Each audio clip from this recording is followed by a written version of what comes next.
Hi guys, आज हम लोग ऑपरेटिंग सिस्टम में सेगमेंटेशन, पाइप्स, इंटरप्ट ये सब पढ़ने वाले हैं। सेगमेंटेशन क्यों यूज करते हैं? पिछले वीडियो में हम लोग पढ़े थे पेजिंग। अब देखिए पेजिंग में क्या था, प्रोसेस को हम इक्वली पार्टिसिपेट कर देते थे, पार्टीशन करते थे और उसको पेज टेबल में एड्रेस के रूप में हम लोग रख देते थे। लेकिन पेज टेबल जो मेनली किसका नियर होता है? ऑपरेटिंग सिस्टम का। पेज को या फ्रेम को हम लोग जो सेगमेंट करते हैं या उसको पार्टीशन करते हैं वो ऑपरेटिंग सिस्टम इजीली समझ जाता है, लेकिन हम लोग नहीं समझ पाते हैं, तो यूजर का नियर नहीं रहता। इसलिए सेगमेंटेशन जो है इसका अगर हम लोग पार्टीशन करते हैं ये हम लोग इजीली इसको समझ सकते हैं सेगमेंटेशन में क्या हो रहा है। फिर आता है पाइप्स, फिर आता है इंटरप्ट। तो चलिए वीडियो स्टार्ट करते हैं। अब देखिए ये एक फिगर है सेगमेंटेशन के लिए बनाया हुआ। ये मेरा मेन मेमोरी है, ठीक है, ये है मेन मेमोरी। अब क्या किए, इसको पार्टीशन हम लोग बांट दिए, जिसको हम लोग बोलते हैं सेगमेंट करना। सेगमेंट मीन्स क्या होता है?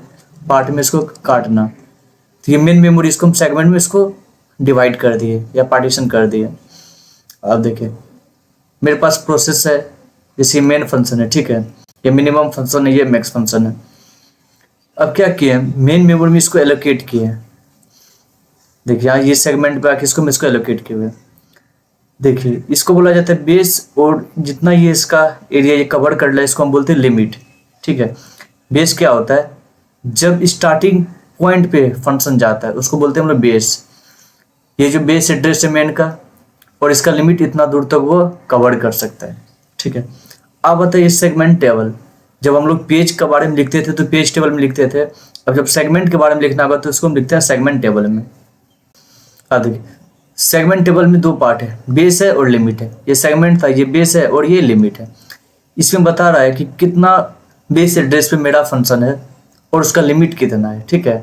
ये सेगमेंट टेबल में स्टोर रहता है। हम लोग का जो सीपीयू होता है लॉजिकल एड्रेस जनरेट करता है, ठीक है। अब वो क्या करता है, ये लॉजिकल एड्रेस जनरेट किया और ये पेज एक सेगमेंट नंबर और ऑफसेट वैल्यू दिया पड़ेगा, ठीक है। अब ये क्या करता है, सेगमेंट नंबर जो होता है वो जाता है सेगमेंट टेबल में, चेक करता है उसका सेगमेंट नंबर कहाँ पे, फिर ऑफसेट का वैल्यू रहता है। मान लीजिए मेरा सेगमेंट नंबर आपको चेक करना 1, तो ये देखिए 1 यहाँ पे, वो आके यहाँ चेक किया। अब मैं ऑफसेट का वैल्यू दिया और यहाँ पे लिमिट दिया हुआ। ऑफसेट में क्या होता है, लिमिट का वैल्यू जो होगा ना, जो बेस एड्रेस का लिमिट है, अगर उससे कम रहेगा तो हम उसको क्या कर सकते हैं, लॉजिक एड्रेसेस को एक्सक्यूट कर सकते हैं। अगर लिमिट का वैल्यू ज़्यादा हो जाएगा तो उसको हम रन टाइम में नहीं ले सकते हैं, क्योंकि हमको जो मतलब फंक्शन दिया हुआ इसका लिमिट इतना ही दिया हुआ। मान लीजिए यहाँ पे आ रहा है तो ये लिमिट से तो बाहर चल गया, दूसरा सेगमेंट में पहुंच जाता है।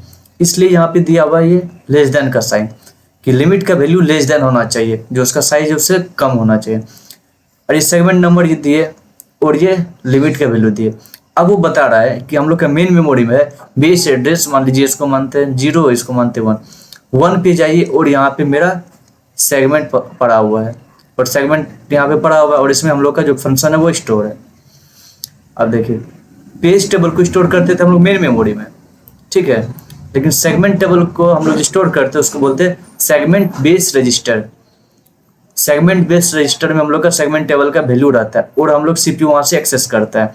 सीपीयू जनरेट करता है लॉजिकल एड्रेस जिसमें सेगमेंट नंबर रहता है और ऑफसेट रहता है, और ऑफसेट का वैल्यू चेक करता है, लिमिट से कम होना चाहिए ताकि वहाँ पे जाए और फंक्शन को खोज पाए। तो इसका डेफिनेशन हम लोग समझते हैं।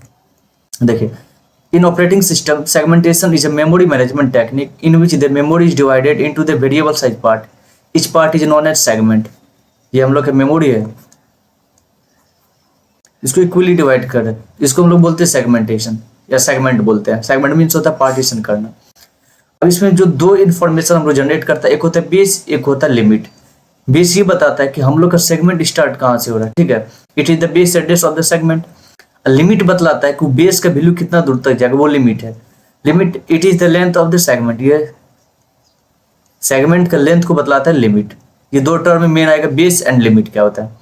फिर आता है एडवांटेज क्या सेगमेंटेशन का। फ्रेगमेंटेशन का चांस नहीं रहता है, इंटरनल फ्रेगमेंटेशन नहीं होता है, नो इंटरनल फ्रेगमेंटेशन, और हमेशा इसका एवरेज जो साइज होगा ना सेगमेंटेशन का, वो एक्चुअल पेज साइज से थोड़ा बड़ा ही रहेगा, ठीक है। फिर आता है लेस ओवरहेड, इसका ओवरहेड कम रहेगा। It is easier to relocate segment than entire address space.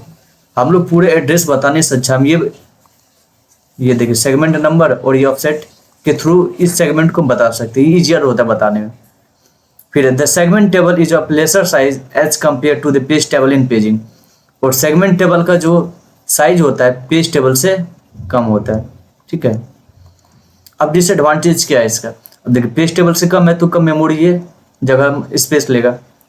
अब इसका डिसएडवांटेज क्या है, इसमें इंटरनल फ्रेगमेंटेशन नहीं होता लेकिन एक्सटर्नल होता है।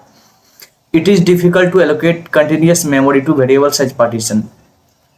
देखिए आप या हम लोग कभी फंक्शन लिखते हैं कोडिंग में, जिससे मान लीजिए मैक्सिमम फंक्शन लिखे, इसका कोड लिखते हैं स्टार्टिंग में और ये ख़त्म कर दिए, फिर मिनिमम फंक्शन लिखते हैं, फिर इसको हम लोग कॉल करते हैं। देखिए इसका इतना दूर ही साइज है, इसी को हम लोग बोलते हैं लिमिट, इतना दूर वो मैक्सिमम का साइज दिया हुआ है। अब मिनिमम का कितना दिया हुआ, यहाँ से लेके यहाँ तक।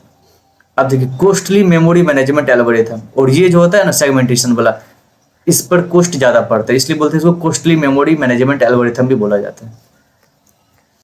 अब देखिए पाइप क्या होता है, हम लोग के घर में पाइप है, टंकी से पानी आता है और हम लोग टेप के थ्रू उसको बाल्टीन में जा कहीं भर लेते हैं, ठीक है। इसमें क्या होता है, पानी इधर से आएगा और इधर निकलेगा, ये यूनिट डायरेक्शन में जाता है। यहाँ पे देखिए ये पेरेंट क्लास है और ये चाइल्ड क्लास है। पेरेंट का इंफॉर्मेशन चाइल्ड में आ रहा है, मान लीजिए पेरेंट कुछ ऑर्डर दिया वो चाइल्ड कर रहा है, ठीक है। अब चाइल्ड का भी कभी डिमांड होगा कि हम काम कर लिए, फिर इसको बताना होगा कि हम काम कर लिए पापा, ये मेरा काम हो चुका है, पेरेंट को बताएगा कि मेरा काम ये हो चुका है। तो पाइप को हम लोग समझेंगे पहले, ये यूनिडायरेक्शनल एक ही दिशा में जा रहा है। और देखिए इसको चाइल्ड एंड पेरेंट प्रोसेस भी बोला जाता है। देखिए फर्स्ट इन फर्स्ट आउट, जो पहले, जैसे मान लीजिए पहला बार में ये ड्रॉप पानी घुसा है तो यही एग्जिट होगा पहले, जो पहला आता है वो पहले जाता है। और इसमें लिखते हैं ना, जब हम लोग जो लिखने का टाइम लेते हैं, इसमें 512 बाइट स्टोर करता है, या 512 बाइट का साइज लेता है राइट इन करने में। या एक बार में ये बोल सकते हैं कि हम 512 बाइट यूज करते हैं रिटर्न करने में, लेकिन पढ़ने टाइम में सिर्फ 1 बाइट यूज करते हैं। ये ड्रॉप आया इसको पढ़ेंगे, फिर आगे बढ़ा, फिर दूसरा आएगा उसको पढ़ेंगे, ठीक है। पानी की तरह समझिए कि प्रोसेस आया था, पहले इसको पढ़े, फिर ये पढ़ेंगे, फिर ये पढ़ेंगे। अब इसमें दिया हुआ है एक होता है FD, जिसको हम बोलते हैं डिस्क्रिप्टर वैल्यू। डिस्क्रिप्टर क्या होता है, जब हम लोग को लिखना होता है, ठीक है, तो हम क्या कर देंगे, ये साइड हम लिख रहे हैं, ठीक है, ये साइड हम लोग लिख रहे हैं, ये साइड हम लोग पढ़ रहे हैं। अब डिस्क्रिप्टर वैल्यू क्या बोलता है कि अगर हम FD का वैल्यू 1 कर देंगे तो इसका मतलब ये साइड अभी रिटर्न हो रहा है और ये अभी काम नहीं कर रहा है। जब FD का वैल्यू, यहाँ देखिए, अब FD का वैल्यू हम क्या कर दिए, 0 कर दिए, तो इस समय में क्या होगा, रिटर्न नहीं होगा, सिर्फ रीडिंग हो रहा है, ठीक है। अब देखिए जब सोल्यूशन, ये पेरेंट कुछ प्रोसेस भेजा, चाइल्ड ले लिया, अब अगर रिटर्न वैल्यू हम लोग के 0 आ रहा है तो हम लोग समझेंगे पाइप के थ्रू जो काम हो रहा है वो सक्सेस है, उस खराबी, उसमें कुछ दिक्कत नहीं है। लेकिन जब वो -1 दिखला रहा था, इसका मतलब समझेंगे उसमें कुछ फेल्यूर है। अब क्या एरर आ रहा है, तो एरर हमको पता करना है पाइप्स में, तो उसको लिखते हैं P एरर। ये फंक्शन देंगे तो बता देगा कहाँ पे क्या प्रॉब्लम चल रहा है। आप देखिए पाइप क्या बोलते हैं कि एक तरह से मीडियम है दो प्रोसेस के बीच में कम्युनिकेशन करने का, ठीक है। जैसे प्रोसेस P1 और प्रोसेस P2 दोनों के बीच में बात करने का एक मीडियम मान सकते हैं, बोलते हैं पाइप को।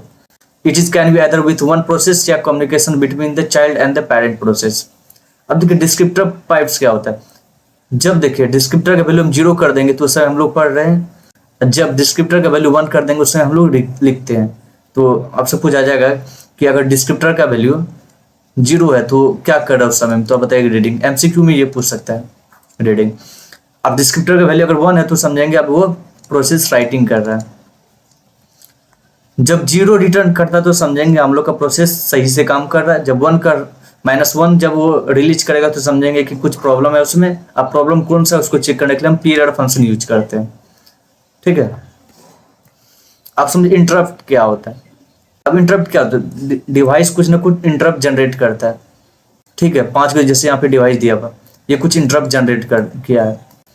अब इंटरप्ट कंट्रोल क्या करता है, कंट्रोल करता है और कौन सा इंटरप्ट को मेमोरी के पास भेजना है या CPU के पास भेजना है वो देखता है। फिर यहाँ पे एक इंटरप्ट आया, मान लीजिए इसका इंटरप्ट आया हुआ, ठीक है। अब क्या करते हैं, बीच में हम लोग लगाते हैं एक, जिसको बोलते हैं इनेबल एंड डिसेबल करने के लिए। इंटरप्ट यहाँ पे दिया हुआ जो कि ये बताता है कि इंटरप्ट का वैल्यू इनेबल कर रहे हैं या डिसेबल कर रहे हैं। अगर डिसेबल कर रहे हैं तो ये जो वैल्यू है CPU तक नहीं पहुंचेगा, अगर इनेबल कर देंगे तो ये CPU तक पहुंच जाएगा, ठीक है। जिसको बोलते हैं enable and disable interrupter use करते हैं। अब देखिए इंटरप्ट सर्विस रन टाइम क्या होता है? ये ISR जो होता है इसको बोलते हैं इंटरप्ट सर्विस रन टाइम। ये क्या करता है, जो इंटरप्ट वैल्यू आता है उसको रन कर रहा है, उस समय कोई दूसरा इंटरप्ट वैल्यू आएगा तो ये रुक, जैसे यहाँ पे रुक गया, ठीक है, अब इसको यहाँ पे रन करने के लिए भेज दिया। अब क्या होता है कि जब दूसरे समय में फिर आप चेक करेगा जहाँ पे रुका था, इसको चेक करना होगा, तो जैसे पेज का हम लोग पेज टेबल में एड्रेस रखते हैं, उसी तरह इंटरप्ट को हम लोग इंटरप्ट वेक्टर टेबल में हम लोग इसका वैल्यू को स्टोर करते हैं जहाँ पे वो स्टॉप हुआ था, ठीक है। अब देखिए इंटरप्ट क्या है, एक तरह से सिग्नल जनरेट करता है, ठीक है, कि ये डिवाइस में कुछ इंटरप्ट आ रहा है, कुछ प्रॉब्लम आ रहा है, फिर वो ऑपरेटिंग सिस्टम के पास जाता है। वहाँ पहले से कोई प्रोसेस जा रहा है तो बीच में क्या लगा देते हैं, एक इनेबल या डिसेबल इंटरप्ट लगा देते हैं। अगर पहले से कोई प्रोसेस चले गया तो वो क्या करेगा, डिसेबल हो जाएगा ताकि दूसरा इंटरप्ट वहाँ तक नहीं पहुँचे, फिर उसका काम हो जाएगा, फिर दूसरा पहुँचता है। आप देखिए इंटरप्ट दो प्रकार के होते हैं, एक होता है हार्डवेयर इंटरप्ट, एक होता है software interrupt. The interrupt signal generated from external devices, जैसे कि कीबोर्ड से हम लोग जो सिग्नल जनरेट करते हैं उसको बोलते हैं हार्डवेयर इंटरप्ट। जब सॉफ्टवेयर में खुद से होता है, ऑटोमेटिक होता है, इंटरनल डिवाइस के थ्रू होता है, उसको बोलते हैं सॉफ्टवेयर इंटरप्ट। वही दिया हुआ हार्डवेयर का भी दो है, मास्केबल इंटरप्ट और सुपीरियस इंटरप्ट होता है, ठीक है, लेकिन हम लोग को यहीं तक पढ़ना था, हार्डवेयर इंटरप्ट और सॉफ्टवेयर इंटरप्ट। इंटरप्ट क्या होता है वो बताना। इंटरप्ट का दो प्रकार का होता है, हार्डवेयर और सॉफ्टवेयर इंटरप्ट होता है। अब यहाँ पे हम बतलाए थे इनेबल एंड डिसेबल इंटरप्ट क्या होता है, डिसेबल इंटरप्ट। जैसे मान लीजिए ये हम लोग का प्रोसेस वैल्यू आ रहा है, कुछ यहाँ दिया हुआ, यहाँ पे बहुत सारा वैल्यू दिया हुआ, ठीक है। यहाँ पे हम क्या किए, कुछ डाटा आपको दे दी, बाहर से कोई डाटा लाए वो इसमें रखे हुए हैं, ठीक है। अब हो सकता है इसको मेरा मन है रन करने का या रन नहीं करे। अगर जीरो है इसका मतलब समझ रहे कि ये यहाँ पे अभी फंक्शन में नहीं, फंक्शन इसका नहीं चल रहा है। और अगर कोई वैल्यू को अगर 1 दे दी तो ये अभी वर्किंग फंक्शन में, ये तो पार्ट है। अब इनेबल डिसेबल क्या करता है, ये जो पार्ट है अगर इसका वैल्यू हम लोग 0 कर देंगे तो यहाँ पे कुछ भी रही ये डिसेबल हो गया। अगर इसका वैल्यू अगर हम 1 कर दिए तो अब यहाँ पे जो फंक्शन उसके थ्रू, अगर 0 मतलब कोई फंक्शन है तो वो क्या वो रुका हुआ होगा, जिसका वैल्यू 1 है तो वो समझेंगे चल रहा है, इसको बोलते हैं इनेबल। यही मेन पॉइंट था इनेबल एंड डिसेबल इंटरप्ट का। अगर वीडियो अच्छी लगी हो तो लाइक करें, शेयर करें एंड सब्सक्राइब करें। Thank you for watching.